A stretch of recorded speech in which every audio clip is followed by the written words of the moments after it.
जय भीमराव मुद्दा साथियों, मैं मेघलाल बौद्ध, आप देख रहे हैं तिरसन लाइव टीवी। आज मैं उपस्थित हूँ झारखंड का एक ज़िला है देवघर ज़िला। इस देवघर के ज़िला के धरती जो बुद्ध की धरती यहाँ पे कहा जाता है। आइए हम सबसे पहले इस बैठक जो बुलाने की वजह क्या है वो सबसे पहले जितने भी सदस्य हैं उन सदस्यों से हम उनका परिचय लेंगे। सबसे पहले आप अपना नाम बताइए। मेरा नाम हुआ सुनील कुमार दास, माता साहिबा फूले अनुसूचित जाति सहकारी विकास सहयोग समिति लिमिटेड का मोहनपुर प्रखंड का अध्यक्ष हूँ। इस मीटिंग में अभी तो फिलहाल तो हम लोग का रजिस्ट्रेशन समिति है। एक मिनट आप बताएं अपना परिचय। मेरा नाम सुरेश दास हुआ, गांव का नाम घाघरा हुआ और यहाँ मोहनपुर प्रखंड के रहने वाले हैं। आप अपना परिचय बताएं। मेरा नाम हुरन दास है और मेरा गाँव गरुआडी और थाना कुंडा है और हम इतना ही बोल सकते हैं। आप बताइए। मेरा नाम ब्रिजमोहन राजवार है, मेरा गांव तसरिया है, प्रखंड मोहनपुर है। आप अपना परिचय। मेरा नाम अरुण कुमार दास है, गांव का नाम गरुआडी, पंचायत झारखंडी, प्रखंड मोहनपुर, जिला देवघर से हूँ। आप अपना परिचय। मेरा नाम सिकंदर कुमार दास है, मेरा गांव का नाम खोवा है, मोहनपुर प्रखंड, जिला देवघर। इस कमेटी का सदस्य हूँ। आप अपना परिचय बताएं। भुवनेश्वर दास मेरा नाम हुआ, घर ताराबाद, पोस्ट रिखिया, थाना रिखिया, मोहनपुर प्रखंड, और मैं सहकारिता का सदस्य हूँ। और इसमें हम लोग यही चीज़ चाह रहे हैं कि आप परिचय पहले। मेरा नाम योगेंद्र कुमार माखन है, प्रॉपर हम मोहनपुर के बगल के रहने वाले हैं, थाना के बगल मेरा घर है। और मैं इस समिति को मैंने शुरू से अंतिम तक काम भी कर रहे हैं, जिसमें कि हमारा एक सदस्य भी है, इसमें सेक्रेटरी हैं हमारे बच्ची, और अभी भी हम इसमें काम कर रहे हैं। डिटेल परिचय मेरा यह है कि हम बहुजन समाज पार्टी के भी पूर्व जिलाध्यक्ष भी हैं, विधानसभा अध्यक्ष भी रहे, बूथ कमेटी के भी अध्यक्ष रहे, सेक्टर अध्यक्ष रहे, और विगत 2009 में हमको जिलाध्यक्ष का पद मिला। 2009 से लगातार 2016 तक हम रहे। फिर बीच में हमको अपने काम से हम थोड़ा बिजी के कारण हम फिर 2 साल हम अपना काम किए। फिर हमको 2018 में फिर जिलाध्यक्ष का भार दिया गया बहुजन समाज पार्टी के द्वारा देवघर जिला का। फिर हम 2018 से लेके आपका 11 फरवरी 2023 तक हम जिलाध्यक्ष के पद पर रहे। अभी हम बीएसपी में हैं और प्लस ये सहकारिता का भी हम सहयोग कर रहे हैं। जी, मेरा नाम लालटू कुमार, गांव नयाचित काट, मैं सहकारिता का सदस्य हूँ। बहुत ही धन्यवाद जितने भी सदस्यों ने अपना अपना परिचय दिया है। आज बात होने वाला आपको रोज़गार, कोऑपरेटिव सोसाइटी, आखिर रोज़गार से किस तरह से आप रोज़गार ले सकते हैं। चलिए जितने भी मेंबर हैं हम थोड़ा कुछ जानकारी चाहेंगे कि आप कोऑपरेटिव सोसाइटी बनाकर किस तरह से रोज़गार पा सकते हैं। आप बताइए कि कोऑपरेटिव सोसाइटी से किस तरह से मतलब सहकारिता समिति से किस तरह से रोज़गार ले सकते हैं। हम सबसे पहले लिव को धन्यवाद देना चाहूँगा कि आज पहली बार आप गिरिडीह से चल के हमारे मोहनपुर आए हैं और इस समिति की बैठक में शामिल हुए, और आपने इस समिति का कार्य क्षेत्र क्या है उसके बारे में भी आप बताए।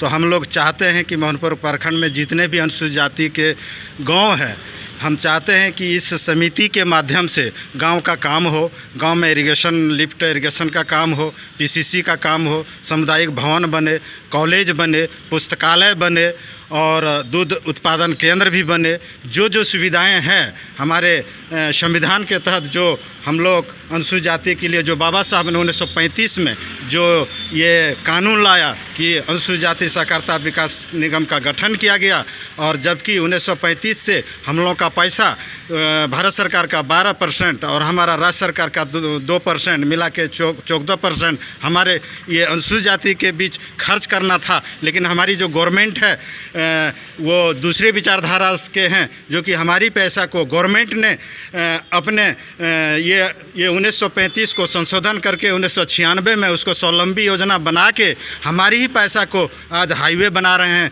विधानसभा भवन बना रहे हैं, आपका क्या नाम कहते हैं, हवाई अड्डा बना रहे हैं।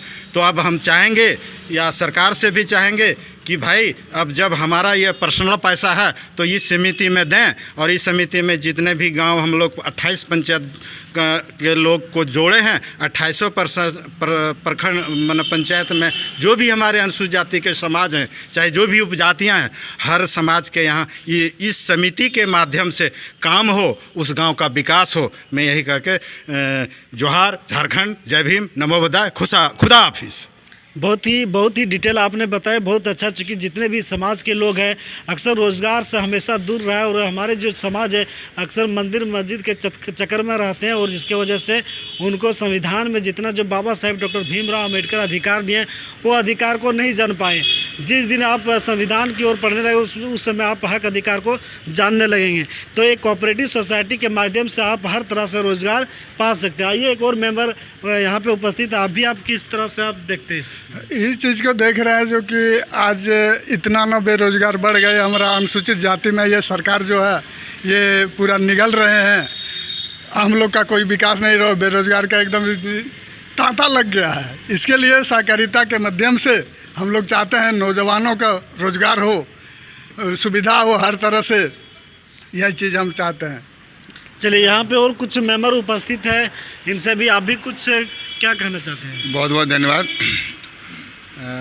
इस समझ कोऑपरेटिव सोसाइटी का जो निबंधन हुआ, हमारे दलित समाज के लोग, पिछड़े समाज के लोग, इस संबंध में जानकारी लोगों को नहीं है कि हमारे हक और अधिकार के लिए सरकार ने बहुत चीज़ दिया है, योजना दिया, बेरोजगारी दूर करने के लिए आदमी को लोन देता है, लेकिन हमारे समाज के लोगों को यह जानकारी नहीं है कि हमें मिले, वहाँ तक पहुँच नहीं है। बिचौलिया लोग जो है सो इसमें हावी रहता है और कहता है कि नहीं भाई आपको हम ये फलाना चीज़ दिलवा देंगे, ये दिलवा देंगे, वो दिलवा देंगे, और अभी के समय में लोग ठगने का, दलित समाज के लोगों को ठगने का काम किया है।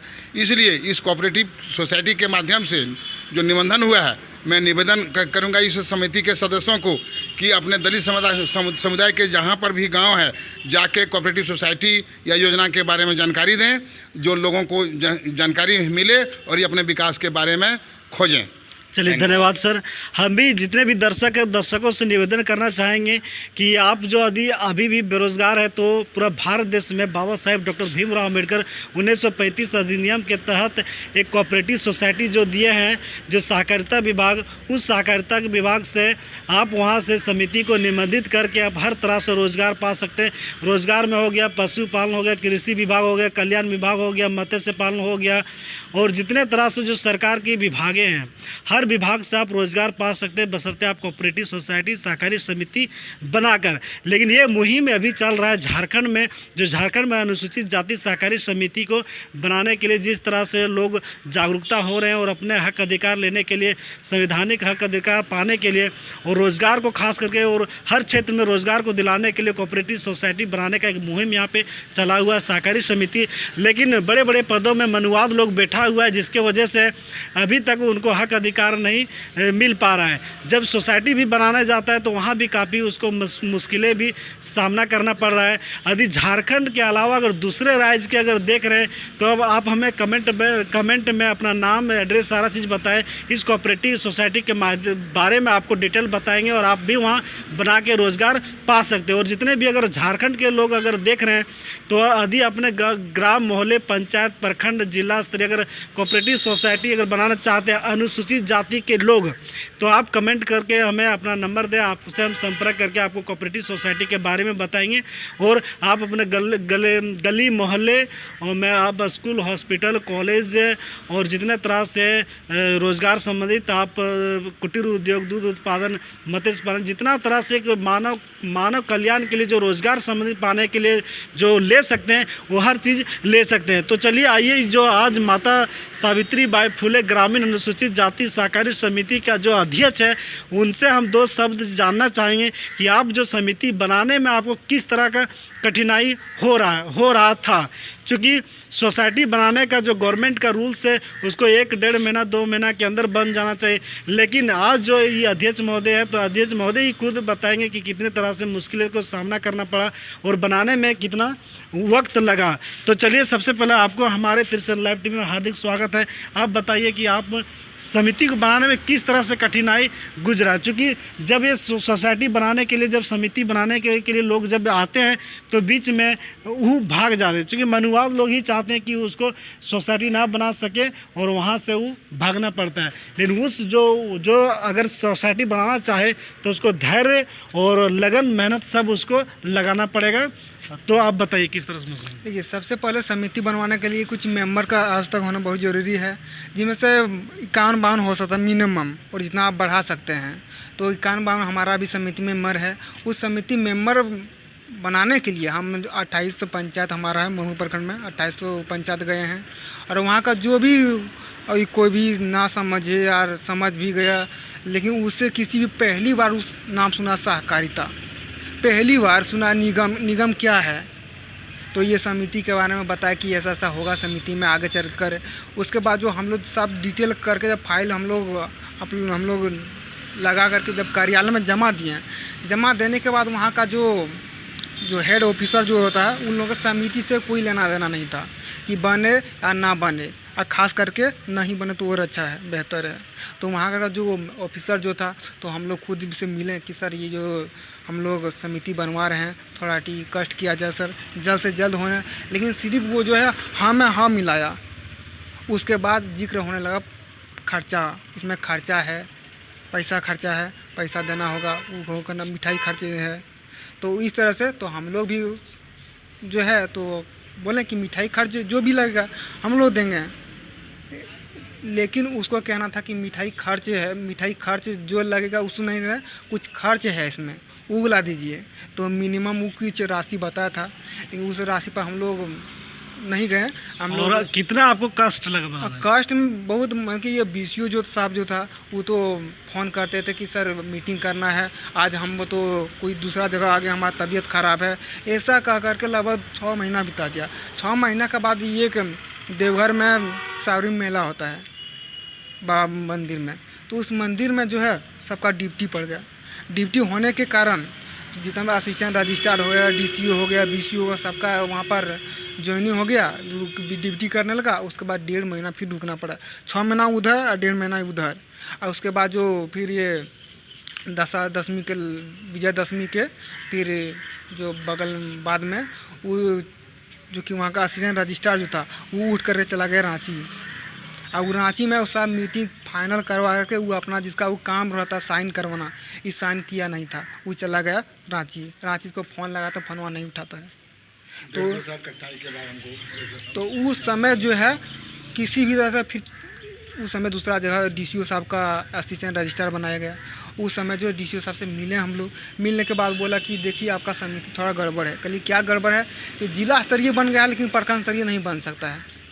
तो हम बोले कि सर इसमें तो हर सेक्टर में होता है, ये राज्य स्तरीय होता है, प्रखंड स्तरीय भी होता है, पंचायत स्तरीय होता है, नगर निगम स्तरीय भी होता है, लेकिन प्रखंड स्तरीय क्यों नहीं? बोले इसलिए नहीं होता कि पहले आप जिला का रजिस्ट्रेशन हो गया है, इसीलिए जितना भी कार्य क्षेत्र जो होता है हर आपका प्रखंड भी हो गया, ये जिला के अंदर चला गया है, इसलिए आपका बल नहीं हो सकता है। तो फिर उस पर हम लोग विरोध किए। विरोध करने के बाद जो है वो फिर वहाँ से बोले कि सर कुछ उपाय लगाइए। कुछ उपाय नहीं लगा के वो बोला कि इसमें कुछ मेंबर को जो है हटा दीजिए, 52 मेंबर है, पुरुष सबको हटा दीजिए, सब महिला ही कर दीजिए।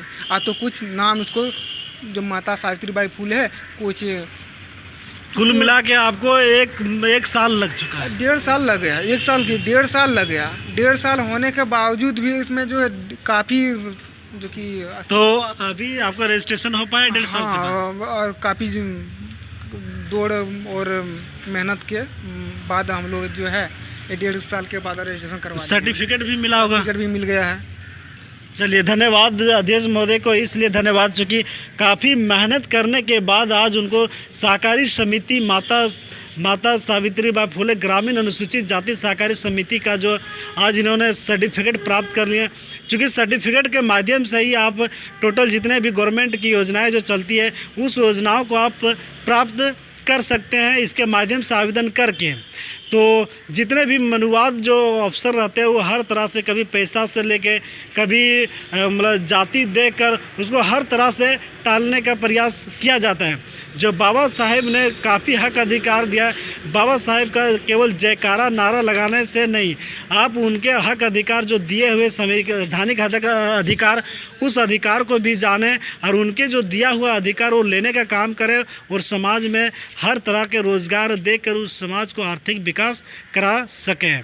तो यहाँ पे जो आज देवघर का जो मीटिंग रखा हुआ था कोऑपरेटिव सोसाइटी सहकारी समिति का, जो आज इन लोग काफ़ी खुश है चूँकि 1.5 साल के बाद इनको सर्टिफिकेट प्राप्त हुआ। अब इनका आगे की रणनीति है जितना तरह से ऑफिस कार्यालय गोदाम ज़मीन जितना तरह से हर तरह से वो इन्होंने एक कदम उठाने का प्रयास करेंगे। और जितने भी हमारे दर्शक देख रहे हैं तो इस चैनल को सब्सक्राइब करके, ये आपका मीडिया है, आपका बहुजन मीडिया है, आपका चैनल है, सब्सक्राइब करके इस चैनल को अवश्य मजबूत करें। और साथ ही साथ इस चैनल के माध्यम से कल्याण विभाग से लेकर पशुपालन कृषि जितना तरह से सरकार विभाग हर सरकार की योजनाओं के बारे में आपको जानकारी मिलता है। साथ ही साथ बहुजन संबंधित छोटे बड़े मुद्दा जितना तरह के होता है सब हम आपके बीच में लेके आते रहते हैं, इसलिए इसको सब्सक्राइब करके इस सपोर्ट जरूर करें। फिर मिलेंगे अगले वीडियो के साथ। मैं मेघलाल बौद्ध, जय भीम, नमो बुद्धाय, थैंक यू, धन्यवाद।